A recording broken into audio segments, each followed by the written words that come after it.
Olá, sejam bem-vindos à quarta edição da Semana Empresarial da FEA Ribeirão Preto USP, a CFEA-RP. Eu sou Marcelo Botelho, professor aqui da FEA Ribeirão, do Departamento de Contabilidade, na área de Contabilidade, Finanças e Analytics, e gostaria de apresentar a vocês o Diego Barreto, que é vice-presidente de Finanças e Estratégia do iFood. Ele também é mentor na Endeavor e na 500 Startups, além de atuar a favor de startups em diferentes países e como conselheiro de empresas. Formado em Direito na PUC São Paulo, possui MBA pelo IMD Business School e foi executivo sênior da Movile e da Suzano Papel e Celulose. É autor do best-seller Nova Economia e também colunista da MIT Technology Review. E vai falar com a gente sobre nova economia. Então, desde já agradeço ao Diego Barreto por contribuir com seus conhecimentos aqui no quarto Cefeia e vamos aí fazer um bate-papo, né? Diego, mais uma vez obrigado pela sua participação e gostaria que você começasse comentando o que é essa nova economia, dar um painel aí, um pano geral para a gente. Boa, Marcelo, super obrigado pelo convite novo. Prazer enorme estar falando com vocês e podendo discutir um tema que tanto me agrada. A nova economia, Marcelo, ela é um fenômeno que na prática acontece com alguma frequência no mundo, mas que a gente no Brasil sempre teve muito distante desse fenômeno. A forma mais simples da gente ilustrar ela na nossa cabeça é lembrar do tempo de escola, quando a gente discutia a primeira revolução industrial. Um belo dia, você tinha lá centenas de pessoas num galpão, costurando roupa, para que aquela roupa fosse vendida. Um dia alguém chega com um tear mecânico e fala, olha o que eu descobri. E aí você acha uma forma muito mais segura para quem está com agulhas na mão, é uma forma muito mais eficiente. Isso faz com que a escala seja muito maior, o preço cai. Sociedade inglesa que antes costurava sua roupa em casa, na sua grande maioria, passa a comprar e passa a se vestir melhor, a ter mais proteção. A Inglaterra exporta mais, traz mais divisas, e a Inglaterra se torna a potência que foi aquela época e que traz até hoje frutos desse movimento. Ou seja, a nova economia, ela nada mais é do que a convergência de múltiplas tecnologias no modelo de negócio de empresas, gerando, portanto, um efeito muito forte, muito transformador, tanto na sociedade, quanto nas pessoas, quanto no próprio modelo de negócio das empresas. Então, é quando você vê efetivamente esse salto, em que você separa empresas vencedoras e empresas perdedoras, não pelo desempenho fruto da gestão apenas, mas em especial pela utilização dessas múltiplas tecnologias. Historicamente, Marcelo, o Brasil nunca foi um país que se utilizou desse conceito da nova economia. Um primeiro motivo é que nós nunca tivemos aqui os interesses e os incentivos para poder liderar esse processo. E o segundo motivo é que, ainda que não criando essas tecnologias que originam uma nova economia, países podem absorver e se utilizar delas. Mas o Brasil sempre demorou muito tempo para poder incorporar isso na sua economia. O resultado prático disso é que essa deficiência nossa de conseguir gerar a sua nova economia ou de importar, né, no bom sentido da palavra, uma nova economia, foi o fato de que o Brasil, ao longo do tempo, teve que se fechar. O Brasil é um país que criou muita barreira de entrada para que o estrangeiro não viesse aqui competir. O Brasil se afastou, o Brasil assina muito pouco acordo bilateral, o Brasil cria uma burocracia brutal do ponto de vista alfandegário, entre outras coisas, que permitiria esse maior fluxo. Mas, se o Brasil não tivesse feito isso, o Brasil teria sido simplesmente atropelado por esses países que conseguiram, ao longo da história, desenvolver uma nova economia e, portanto, ter empresas muito mais eficientes. Dois pontos importantes que desdobram daqui. O primeiro, não existiu uma nova economia, existiram várias novas economias. Uma segunda que a gente pode pegar é a era do vapor, a chegada dos trens. A gente pode pegar uma outra que é a massificação da produção lá com o Fordismo nos Estados Unidos e a própria combinação do microprocessamento com tecnologia na década de 70 e 80 desse último século. Brasil, portanto, nunca se utilizou dessas, se fechou e criou como consequência disso, Marcelo, empresas muito pouco eficientes. Porque quando você não se utiliza da nova economia e você se fecha, você fica sem competição. Na prática, você fica pouco estimulado a criar. Então, o Brasil cria, ao longo do tempo, empresas que não têm capacidade de competir globalmente. Eu costumo dizer muito para as pessoas assim, tente me dar 5 empresas que não são ligadas à terra, não são ligadas à natureza e que competem globalmente. Difícil achar. É difícil achar empresas brasileiras que competem globalmente, de igual para igual, que disputam liderança do mercado global, que puxam a régua do mercado global, exceto aquelas ligadas à natureza. Tem gente que fala, mas isso conta. Conta. Pega essas empresas e coloca no Egito, coloca no Japão, coloca na Suíça. A gente não conseguiria ter as empresas que a gente tem. Então, na prática, o Brasil não consegue. Por quê? Porque essa ausência de competição não eleva a barra. E aí, Marcelo, ao longo da história do Brasil, a ausência dessas novas economias e a criação dessas barreiras de entradas cria, então, essas empresas pouco competitivas e cria um ambiente em que você não tem que estimular o empreendedorismo. Porque como você não tem essa competição de todos os lados, o empreendedorismo ele automaticamente é desestimulado. Ou seja, esse país que cria uma série de dificuldades, desde a burocracia até a legislação trabalhista e tributária, falta de acesso a crédito, custo do crédito para quem pode acessar, entre outras 1000 coisas que a gente poderia citar, ele mata também o empreendedorismo. Então, o que você tem no final?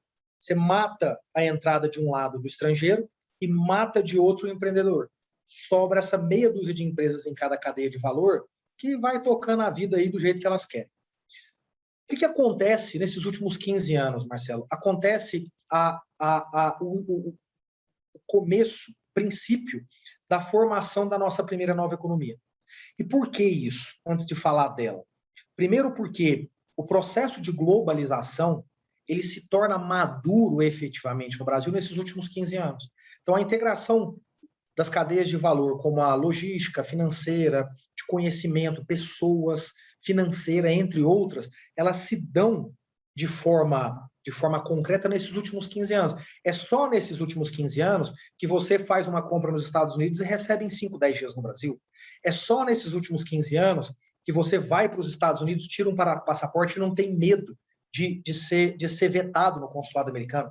É só nesses últimos 15 anos que você vai para a Europa e faz uma ligação para os teus pais aqui sem pagar um custo exorbitante. É só nesses últimos 15 anos que você começa a transferir dinheiro com muito mais velocidade de um lado para o outro no Brasil. E por aí vai. Então, você tem esse primeiro fator. Esse fator, ele dá origem a um segundo, que é a massificação da tecnologia. Ou seja, as tecnologias que estão sendo criadas no mundo, elas rapidamente chegam no Brasil. Seja no sentido de elas estarem disponíveis para que a gente as utilize e crie a partir delas, ou disponíveis para que a gente simplesmente as utilize e fique mais eficiente. Então, de uma forma muito simples, muito bobinha, quando eu era criança, na década de 90, na cidade de Uberaba, Minas Gerais, muito próximo a Ribeirão Preto, eu sonhava com um dia que a NET fosse chegar. E isso aconteceu quando eu tinha meus 16 anos de idade. Então, imagina que o efeito que eu poderia ter tido em termos de consumo de conhecimento, ele foi completamente limitado por causa disso. Hoje, se qualquer pessoa criar um conteúdo novo, independente de uma instalação física chegar ou não na sua cidade, você consegue acessar. Há 20 anos atrás, quando eu estava lá em Uberaba, para abrir uma conta no banco, eu precisava ir com o meu pai no horário de trabalho dele. Ou seja, era difícil, exceto se ele pedisse ali uma licença no horário de trabalho. Hoje não. Hoje, na sua casa, às 11 horas da noite, deitado no sofá, você pega o teu celular, senta com o teu filho e faz isso para ele. Você não precisa abdicar disso. Então, pequenos exemplos mostram como a tecnologia tem chegado e ganhado, massificado no Brasil. E aí você, então, chega na nova economia. Ou seja, você tem um cenário no Brasil em que os recursos tecnológicos, financeiros, de conhecimento humano, entre outros, estão cada vez mais acessíveis e se tornam cada vez mais baratos. E, portanto, permitem que pessoas, tanto aqui, o estrangeiro, entre com mais facilidade. Vamos pegar o exemplo do Uber. que entra aqui de um dia para o outro, Shopee, de varejo, que entra daqui de um dia para o outro. E do outro lado, as startups, o empreendedorismo. Né? Se a gente olhar para esses últimos 10 anos, a gente vai falar de pelo menos 100 empresas brasileiras que não existiam há 10 anos atrás e que hoje mexem efetivamente com as cadeias de valor. E desse então, enfraquecimento dessas barreiras, a gente vê essa emergência da nova economia no Brasil. Ou seja, garotos e garotas trabalhando na pessoa física, na pessoa jurídica das suas startups, ou transformando empresas tradicionais, começam um processo de transformação econômica. E aí é muito importante eu dizer aqui que começa. 10 anos, do ponto de vista histórico, não é nada. A primeira Revolução Industrial ganhou maturidade 50, 60 anos depois. A segunda, 50, 60 anos depois. Microprocessamento e telecomunicações, 40 anos depois. Então, a gente precisa ter aqui paciência. E isso, e os números, independente disso, têm se mostrado muito interessantes. O Brasil, no ano passado, atingiu seu recorde de investimento em startups, superando os investimentos de private equity que investem em empresas tradicionais pela primeira vez na sua história, e repete isso em 2021. O Brasil nunca teve tantas aceleradoras e incubadoras, o Brasil nunca teve tantos fundos de seed money, que dá aquele primeiro dinheiro para transformar uma ideia. O Brasil nunca teve tantos fundos nacionais e nunca teve tantos fundos internacionais atuando aqui. O Brasil nunca teve tantos jovens saindo da faculdade querendo montar sua startup ou trabalhar em uma startup. O Brasil nunca teve tantas pessoas anônimas que conseguem atingir o sucesso independente de uma rede tradicional. Pega o exemplo de comunicação, quando a gente fala de um Whindersson Nunes, de um Thiago Nigro, eles não dependem da Rede Globo, não dependem da Bandeirantes, nem da Record, nem da Editora Abril. Então, veja que a gente começa a falar aqui de um protagonismo, o que é típico de uma sociedade um pouco mais empreendedora, de uma sociedade mais da nova economia. Bacana, Diego. Pegando essa linha do tempo que você traçou aí, muitos autores colocam isso, como você bem colocou, a primeira revolução industrial, a indústria 1.0, a 2.0, a 3.0. Quer dizer, o Brasil já entra na sua nova economia caindo direto na indústria 4.0, que é uma indústria que tem um alto valor agregado, mas, por outro lado, tem uma barreira de entrada baixíssima, né? Porque ela é toda baseada em tecnologia da informação, em internet, que talvez, até por esse motivo mesmo, como você bem colocou, que conseguiu, vamos dizer assim, se esquivar da barreira burocrática que o governo sempre criou. Pensando um pouco nessa história, né, de ter uma indústria 4.0, muita tecnologia, mas que a próxima startup, como os americanos sempre falam, né, está nascendo na garagem de alguém, está sendo desenvolvida ali. Quais as dificuldades para se manter competitivo, para criar diferenciação e acho que para poder ainda mais dentro do ambiente de negócios ter essa diferenciação para criar esse edge aí, esse diferencial no mercado. Marcelo, ótimo ponto, você está coberto de razão. O fato de você ir mais na linha do software e menos do hardware, ele te expõe a essas consequências todas que você falou. Isso é completamente verdade. Por que a gente consegue, no Brasil, ter a emergência dessa indústria? Porque a gente tem um país grande, geograficamente grande, com uma população grande, com uma economia grande. Se nós fôssemos um país pequeno, nós teríamos muita dificuldade, porque você não conseguiria escalar para compreender efetivamente o quão poderoso que você tem na mão para então se globalizar. Então, o caminho natural das empresas brasileiras, por causa disso que você falou, Marcelo, é se globalizar. Então, dia após dia, a gente começa a acordar com a notícia de que empresas brasileiras estão indo para o mercado internacional. Vamos pegar aqui alguns exemplos disso. Hoje mesmo, tem a notícia que o SoftBank, um dos maiores fundos de venture capital do mundo, investiu na Pipefy, empresa brasileira, startup brasileira, que faz a digitalização de processos de back-office e tornam empresas mais eficientes e mais rápidas, né, como consequência. Então, esse aporte do SoftBank hoje na Pipefy, ele tem como principal mote a entrada no mercado americano. Quando nós imaginávamos ouvir empresas brasileiras com pouquíssimos anos de vida podendo ir para o mercado americano? A gente pega hoje um banco como o Nubank, com 6 anos de vida, e é um banco que já é o 5º maior emissor de cartões do México, está se tornando um dos 4 grandes da Colômbia e já está começando a tracionar na Argentina. 6 anos de vida, não são 60 anos, são 6 anos de vida. Quando a gente olha para empresas como RD Station, né, empresas extremamente leves, nesse caso aqui, que foca em marketing digital, recentemente adquirida pela TOTS, que já tinha uma presença global relevante. Quando você pega o Play Kids, né, que é uma plataforma de game para criança, e o PKXD, que é da mesma empresa, que é uma plataforma de games já para o jovem, essas 2 plataformas estão hoje em mais de 40 países. Impensável no Brasil de 20 anos atrás. Então, Marcelo, eu acho que o primeiro ponto aqui é, ao reconhecer os atributos que você trouxe, você tem o ônus de ter algo que nasce, em teoria, sem uma vantagem competitiva, e você tem o bônus de poder escalar globalmente esse negócio mais rápido. E aí, onde é que está a magia de você ter muito mais o bônus do que o ônus? Está na agilidade, está na capacidade de você ter um processo de compreensão do que acontece no mercado, internalização disso de forma rápida, em sprints muito curtos, você testar muito e descobrir os novos caminhos. Quanto mais você testa, mais você descobre o que é ruim, mais próximo você está do que é bom. E com isso, você vai sempre mantendo um diferencial relativamente claro, a ponto de você, em algum momento, dada a sua escala, ter um diferencial fruto da escala. Né? A gente falou por muitos anos, há 10 anos atrás, de Facebook, de Google, de Instagram, etc. Hoje a gente começa a falar dessas plataformas. Plataformas que, por terem um tamanho muito grande, elas têm um efeito de rede que começam a dar para elas um diferencial e não uma vantagem competitiva. A vantagem competitiva, que é aquele ativo tangível ou intangível que te dá uma diferença muito clara em termos de produtividade e proposta de valor dos seus clientes, e que é de difícil replicação, é algo que vem numa segunda fase.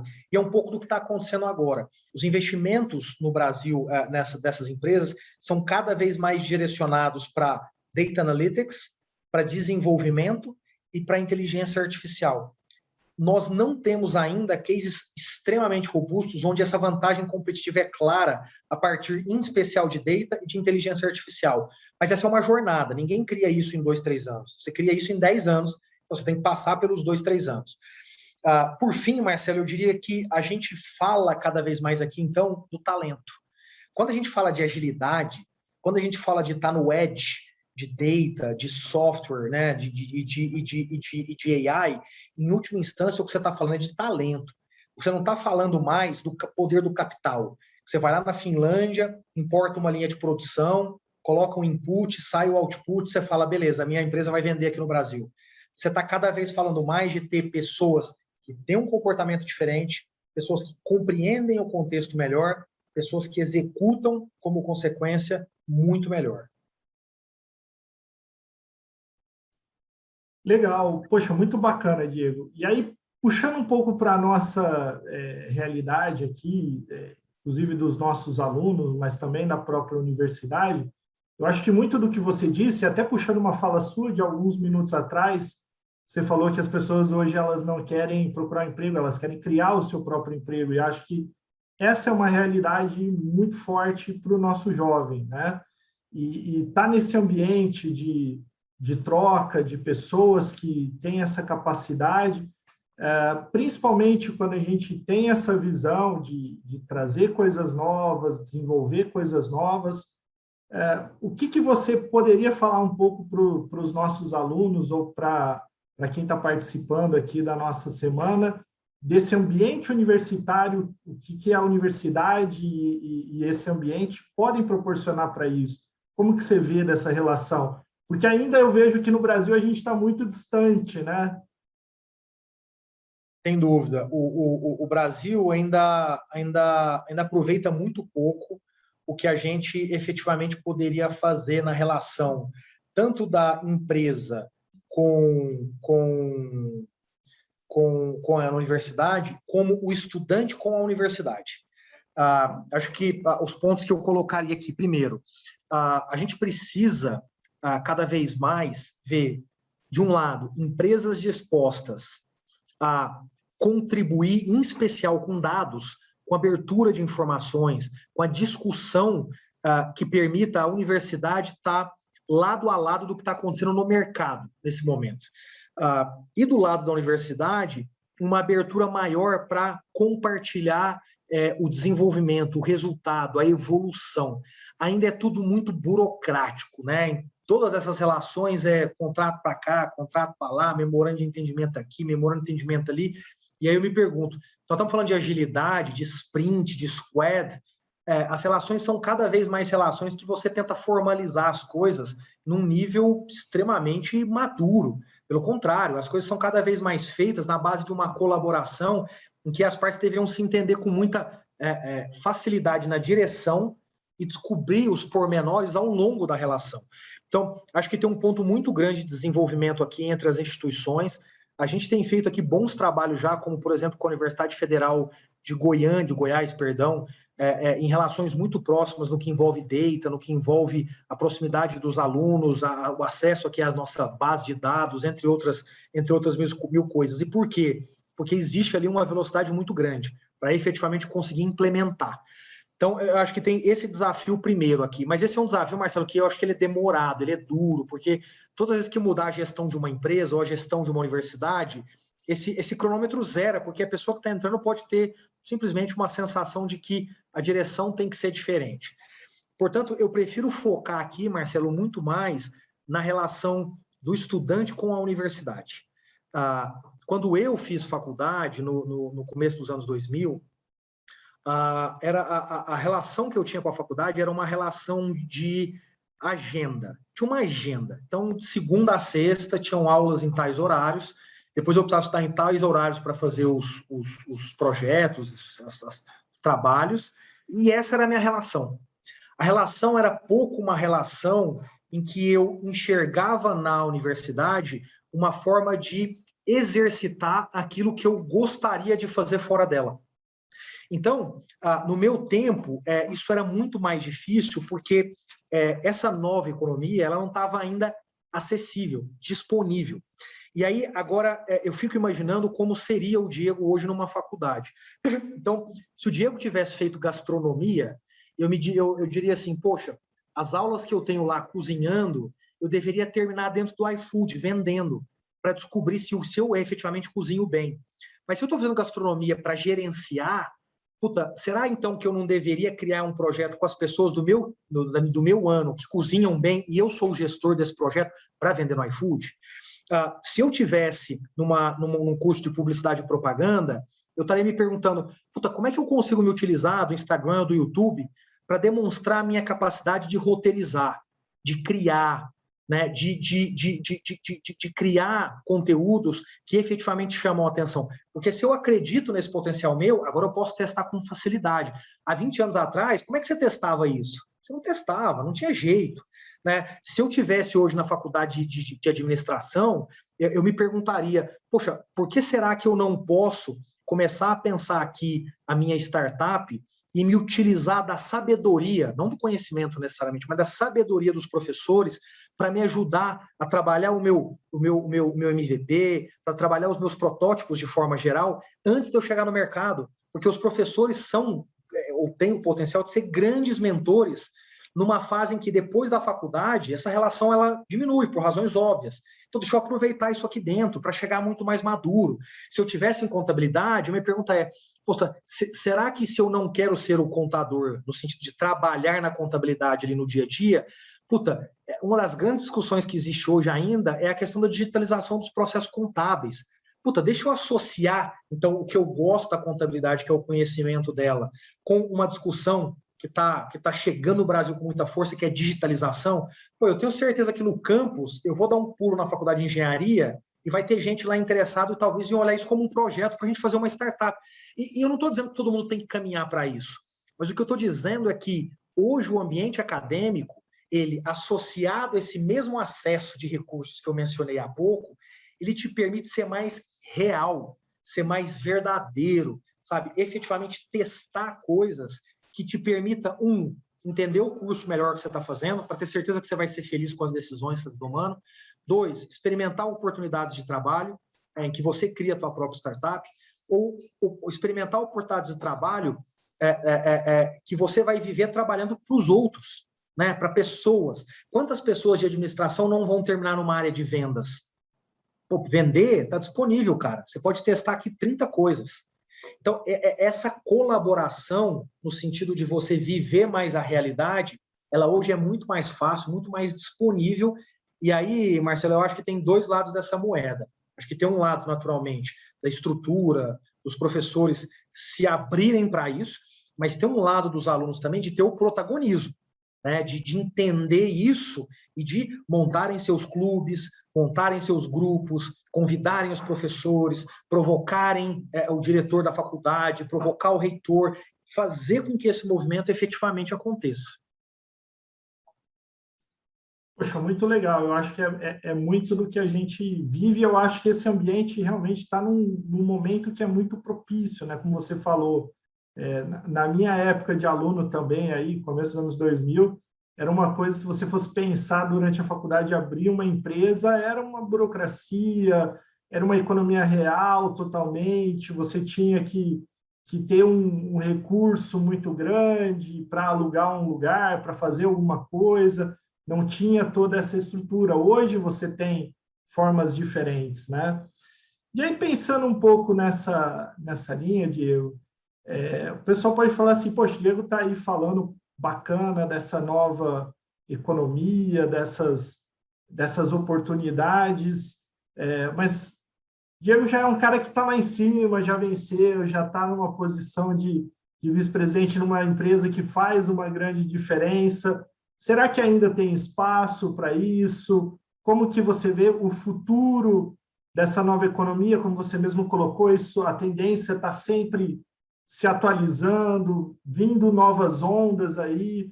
Como que você vislumbra um pouco esses próximos anos, já que a gente fez... Bom, chegamos até aqui, e daqui para frente, o que vem aí? Olha, Marcelo, eu acho que a primeira coisa que eu diria, acho que dando um passo para trás, chegar até aqui é muito difícil, né? E quando eu digo muito difícil, não é no sentido de eu ser bom o suficiente para superar a dificuldade. Não, é o contrário. É dizer que nós, de forma geral, somos muito parecidos. Nós vivemos uma certa média. As pessoas que têm a oportunidade de estudar, de fazer uma boa faculdade, de acessar determinados meios aqui no Brasil, essas pessoas, de forma geral, elas são parecidas no sentido da capacidade. É claro que você tem pessoas ali que são muito mais inteligentes que a média e tal, mas na média, as pessoas elas são relativamente próximas. Ou seja, a diferença, Marcelo, está no teu comportamento. A diferença está na forma como você enxerga as coisas, na forma como você executa a partir daquela visão que você tem. Então, eu acho que, primeiro, assim, só para explicar um pouco como eu cheguei aqui, eu cheguei até aqui fazendo direito, eu sou formado em direito, e eu fiz uma transição de carreira para finanças em que eu só consegui fazê-la porque eu fui estudar por conta própria, em casa, finanças, economia e contabilidade. Conta própria, meti a bunda lá na cadeira e fui tirar a diferença, porque eu queria chegar num certo lugar e eu precisava daquele conhecimento. Então, eu acho que o primeiro ponto que eu queria colocar aqui é o seguinte, a ilusão de que a faculdade vai te levar onde você quer é muito grande.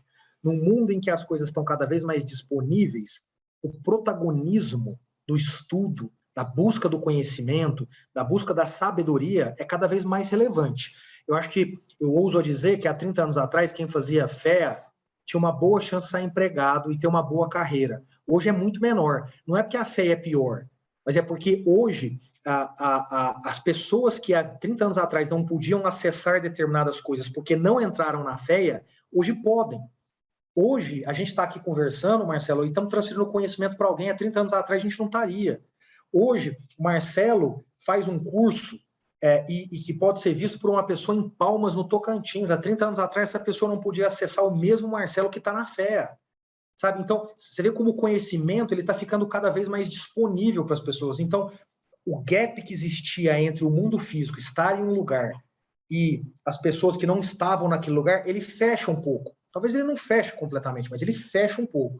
Então, acho que esse é um primeiro ponto, que é o protagonismo. E eu falo disso para falar do futuro. O futuro fala com isso também, né? Ou seja, eu vivo hoje num mundo em que a informação que eu tenho de ponta, porque eu tenho uma boa condição financeira, porque eu estou numa grande empresa, porque eu passei por boas faculdades e etc., automaticamente ela está se esvaziando, porque as outras pessoas também podem acessar o que eu estou acessando.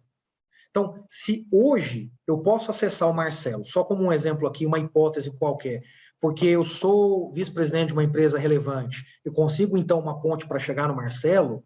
Hoje, qualquer pessoa pode entrar no LinkedIn e falar, pô, Marcelo, eu tenho isso aqui, cara, eu precisava muito falar contigo, e eventualmente te convencer para falar também, independente dela ser um executivo ou estar numa empresa grande, independente de qualquer coisa. Ela consegue, se você vai querer ou não, são outros 500, mas hoje ela tem esse acesso. E isso vale para o conhecimento, né? Então, quando você fala assim, o mundo está caminhando para determinadas competências, a pergunta é, por que você não vai estudar isso? Então, Marcelo, se eu olhar aqui, ó, tem um livro na minha frente que chama AI 2041. É um livro que fala sobre o quê? Sobre as grandes tendências do desenvolvimento dela nos próximos 20 anos.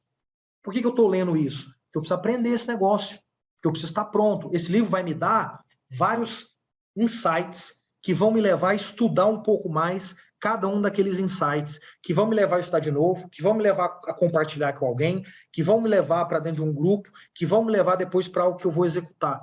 Portanto, o processo de educação contínua, ela é cada vez mais importante por causa do fechamento desses gaps. E aí, Marcelo, eu acho que existe uma completa redefinição do que significa educar-se, né? Acho que no passado, há 30 anos atrás, quando você estávamos lá prestando vestibular, a gente confiava muito na figura da instituição acadêmica. Não, estudei numa escola que me ensinou isso, passei numa faculdade que me ensinou aquilo, fiz meu mestrado que me deu aquilo. Isso continua válido. Só que agora, o processo de aquisição de conhecimento de forma fora de um ambiente acadêmico, ele é cada vez mais disponível e cada vez melhor, né? Então, eu vou lembrar aqui uma coisa que entrega um pouco a minha idade, é do Marcelo. Quando a gente ia lá fazer as nossas pesquisas do colégio, a gente estava na Barça, né? Então, o professor falava lá assim, estudem aí os rios do Brasil. O Marcelo e o Diego chegavam com a mesma resposta, porque os dois leram a mesma coisa. Ou seja, a capacidade que eu tenho, ou que o Marcelo tem, para criar algo diferente, ela é jogada a zero, porque os dois liam a Barça. Hoje, um garoto, uma garota, eu vou só a título de um exemplo aqui bobo, entra no Google Maps, dá um zoom out, olha para a imagem dos rios, das bacias hidrográficas brasileiras e talvez chegue a uma conclusão ou tenha um insight que não estava na Barça. E que, portanto, faz do trabalho dele ser mais interessante, mais legal, que dê para ele uma autoestima maior, porque vai ser mais elogiado pelo professor. Então, você vê num exemplo bobinho desse, como agora o protagonismo de você continuar se educando, ele é muito mais seu do que da instituição. A instituição tem ele limitada no tempo, mas depois disso, você hoje é muito mais dono desse tempo, e é isso que vai continuar me levando para outros lugares, para outros patamares. Muito bom. O bom é que você deu um exemplo do que eu falo na sala de aula, apesar de ter entregue a nossa idade, que é quando a gente era estudante, o conhecimento era falar onde estava, né? Vai lá na biblioteca, na estante tal, a enciclopédia Barça está lá, você vai achar o conhecimento. Hoje todo mundo vai no Google, né? E procura.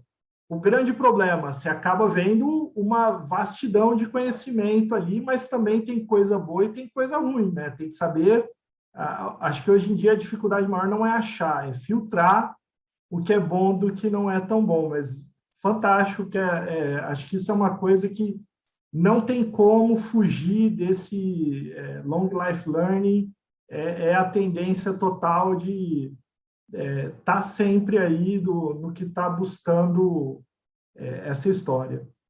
E aí, aproveitando, já que você falou que você está pensando muito nisso, o que você, Diego, na sua opinião, vê como futuro, né? Essa parte de inteligência artificial que você comentou é uma parte que a gente sempre traz para discutir aqui na FEA, porque é muito isso que você falou, a gente é uma escola de negócios, mas não tem como pensar negócios hoje em dia sem trabalhar dados, analytics, data science, inteligência artificial. O que vocês estão vendo aí, ou você especificamente, Diego, está vendo aí que podem ser boas tendências para esse futuro?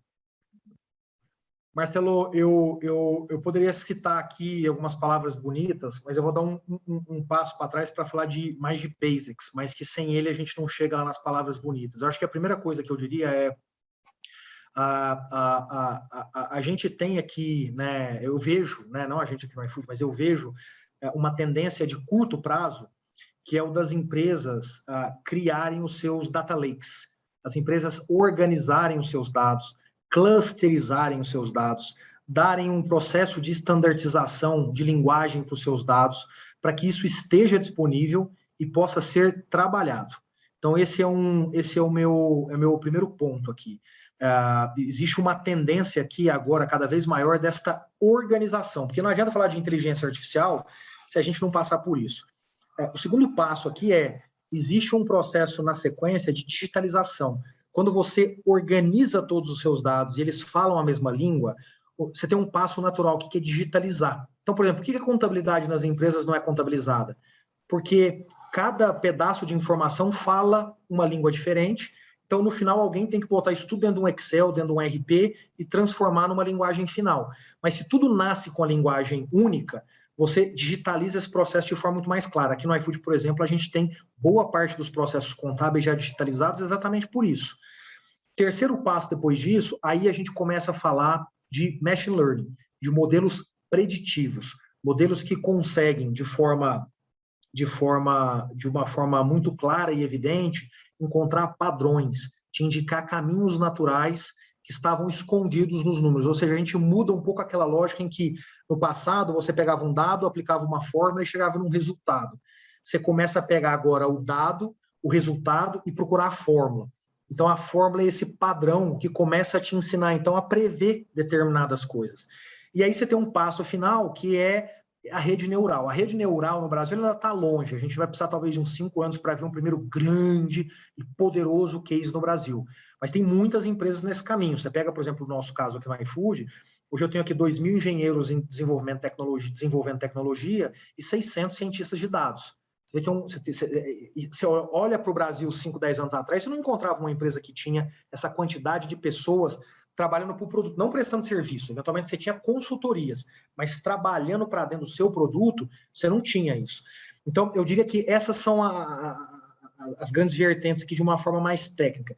De uma forma mais comportamental, Marcelo, eu falaria muito aqui sobre a questão da contextualização, da liderança situacional. Né? No mundo mais ágil, que move mais, que tem ciclos menores, que tem mais inputs daqui e dali, você precisa cada vez mais ter uma capacidade de se situar e liderar a partir daquela situação. Isso não é fácil. Nós somos seres moldados, né? Nós temos dificuldade de transformar o molde de X para Y. Então, esse processo, ele é um processo que é uma das grandes tendências olhando para frente, na minha opinião, também.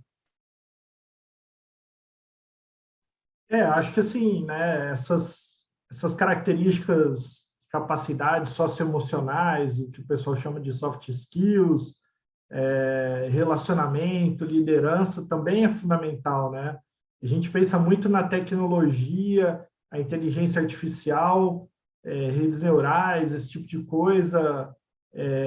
Lógico, cresceu muito nos últimos anos, mas isso aí vai levar para uma automação de tomada de decisão mais simples. O ser humano ainda vai ficar esperando o relacionamento com o ser humano, né? Então, liderar a equipe, saber fazer esse tipo de coisa, acho que é fundamental. Diego, indo já para uma parte mais final aí, queria deixar aberto para você falar um pouquinho de alguma coisa dessa nova economia ou que você acha interessante aí para a gente ir finalizando, e fica bem à vontade aí, mas eu queria, acho que, como eu te fiz várias perguntas, a gente foi por vários caminhos, perguntar para você o que eu não te perguntei que seria válido falar para a turma agora. Marcelo, a gente cobriu muito, assim, mas quando eu penso aqui no livro que eu escrevi, né, que tem esse nome Nova Economia, eu diria que talvez o ponto que eu pegaria aqui, que a gente explorou pouco, existe uma mudança social, né? Quando a gente olha 15, 20 anos para trás, a gente tinha uma sociedade que era muito diferente dessa. Eu vou pegar aqui alguns elementos para a gente notar isso. Acho que tem um primeiro que eu já mencionei aqui, que é a questão do conhecimento. Hoje, pessoas mais jovens acessam o conhecimento muito mais rápido. Portanto, eles se tornam pessoas mais bem preparadas do que eu pude me preparar quando eu li a Barça em casa, né? Então, acho que tem primeiro a gente reconhecer uma aceleração das pessoas no processo de ter mais conhecimento nos tópicos de interesse delas. Segundo ponto existe uma emergência de grupos que antes estavam escondidos por causa de problemas que nós temos na nossa sociedade. Você pensa na mulher há 20 anos atrás, a mulher não tinha a presença que ela tem hoje. Você pensa no negro, o negro estava muito menos presente na educação de terceiro grau do que está hoje. Você pensa no homossexual, ele existia, mas não podia com facilidade dar expressão para sua orientação sexual. Hoje, só para pegar como exemplo, esses grupos, eles são grupos muito mais fortes, presentes, pressionam muito mais pelas mudanças. Então, a compreensão dessa diversidade social é muito maior. O terceiro ponto a sociedade hoje é uma sociedade que ela é muito mais demandante em todos os aspectos. Eu gosto de dar um exemplo simples, quando o meu pai ou o pai do Marcelo iam comprar um carro lá 20 anos atrás, eles iam nas 3 concessionárias perto de casa. Hoje o Marcelo e o Diego sentam sábado, 11 da manhã, começa a ver ali uma TV e fala, beleza, joga aí na Web Motors. Achei 10 opções como eu quero. Agora joga aí na OLX, mais 5. Agora joga aí no Google. Achei 2 lojas que estão aqui. E, além disso, eu também vou nas concessionárias perto de casa. E eu descubro 1000 coisas com isso. Preço mais barato, carro mais novo, facilidade no financiamento. Ou seja, eu tenho uma sociedade de mais abundância de opções. E quando eu tenho isso, eu sou mais demandante, por uma razão óbvia de querer ver mais, saber mais e ter certeza que eu estou tomando a melhor decisão. Então, é uma sociedade muito diferente. Então, o que vem por aí é uma necessidade em que a gente precisa compreender esses novos atributos, e quando eu falo em sociedade, agora aterrissando aqui no detalhe, tanto do talento que você atrai, tanto do consumidor que está na sua frente, quanto do parceiro que você tem na cadeia de valor, quanto de pessoas que você divide ideia para poder criar o teu negócio. Então, é uma sociedade muito diferente, que tem níveis de interação muito diferentes e que a gente precisa estar atento para conseguir ser bons gestores, bons líderes, independente de que cadeia você esteja aqui. Bacana, eu acho que essa é uma tendência aí que eu acho que é aquela tendência que cada vez vai ser mais tendência, né? Vai acelerando cada vez mais. Diego, só tenho a agradecer a tua participação, a disponibilidade de estar conversando a respeito desses assuntos. Para mim, como experiência pessoal, achei fantástico, aprendi muita coisa. Tenho certeza aí que vai agregar para todo mundo que vai assistir, que está assistindo agora esse nosso bate-papo. E sempre deixar as portas aqui da USP, da FEA Ribeirão Preto abertas para o que você precisar, o que vem aí a atender a comunidade também. Acho que sempre é positivo e a universidade tem esse papel, né? Está sempre buscando reduzir esse gap aí com a sociedade. Muito obrigado. Show de bola. Eu quem te agradeço, foi um prazeraço e sempre que vocês quiserem aí, estamos abertos para bater um papo. Valeu, tchau, tchau.